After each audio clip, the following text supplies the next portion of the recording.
course, you have 3 dogs. And I all do. of them are after your awards. They are. Can I give you the story of that? Okay. So a month or so, that Christmas before when I was nominated for the Academy Award, Okay. I got a dog for Christmas. And I was like, what should I name this dog? And I said, you know what? I'm going to name it Oscar. And then a few months later, I won an Oscar. Okay. So I said, hold on, Oscar need a girlfriend. And I'm going to name it Grammy. So that summer, I got the dog Grammy, which was Oscar's girlfriend. And then that award season rolled around for the Grammys, and I won a Grammy. So any dog you get, you just name it with what you want. And it manifests. Okay. The Then manifest dogs. Yes. I like that. And then after that, they had some babies, and we named their baby Dream Girl. Okay. So it's Oscar, Grammy, and Dream Girl. Okay. Yeah. And that's where they came from. So I guess you have a dog called Fabulous because you look fabulous. Well, thank you. Well, I mean, what contestant that's been on a show like this? First of all, we get the opportunity to be a coach on a show like this. That's like, true. I could That's not miss that up, to have that opportunity to be on a show on the opposite side. You know what I mean? That's a great experience for me. So you're watching me experience it as well. Right. In the happenings. It's an out-of-body experience because it's like, I used to be you. Yeah. And I'm that much more passionate about it because I know what they feel like. I know what they're going through, you know. And so I want to help them get to it. Like, I want to see some more Kelly Clarksons and Jennifer Hudsons and whoever else. You know what I mean? Like, get their dreams. And then I love talent.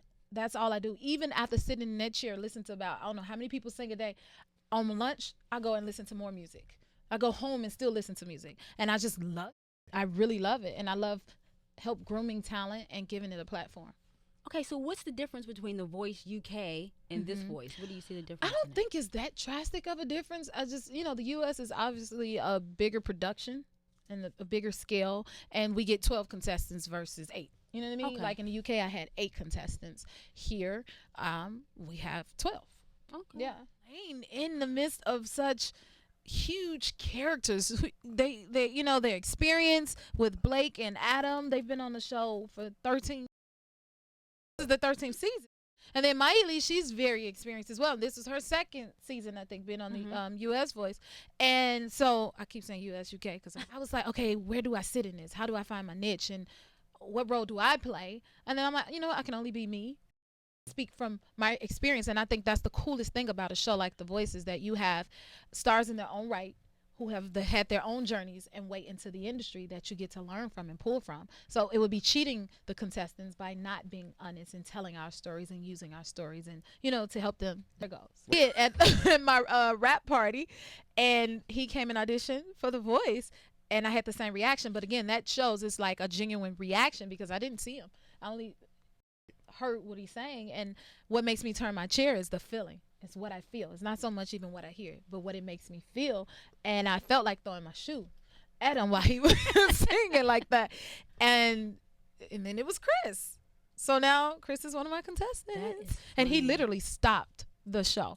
Like, on the show, he stopped the show. So who's the most competitive of all the I judges, think Miley's the most competitive. Really? Because Blake doesn't have to do much but be Blake. And, he's very charming and just welcoming. So people, he just say, hey, how you doing? And then he get everybody. Okay, and then Adam, they be like, Adam, he's so cute. No, he's not. And then Miley, she will talk you down to you like, okay, girl, fine. I'll pick you as my coach. So in that way, everybody has their own niche, how they compete. Okay. It's just a matter of figuring out everyone's strategy. Like, let me sit here and watch Miley. Okay, now let me watch Adam. And now let me watch Blake. And sometimes we team up together to go against the other coach or we're competing against each other, but it keeps it fun.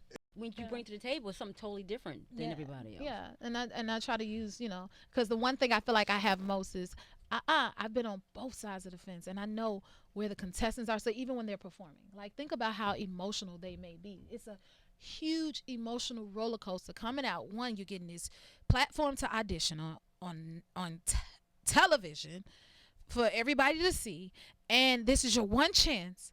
And then in a second, someone hits their button. That's an emotional roller coaster.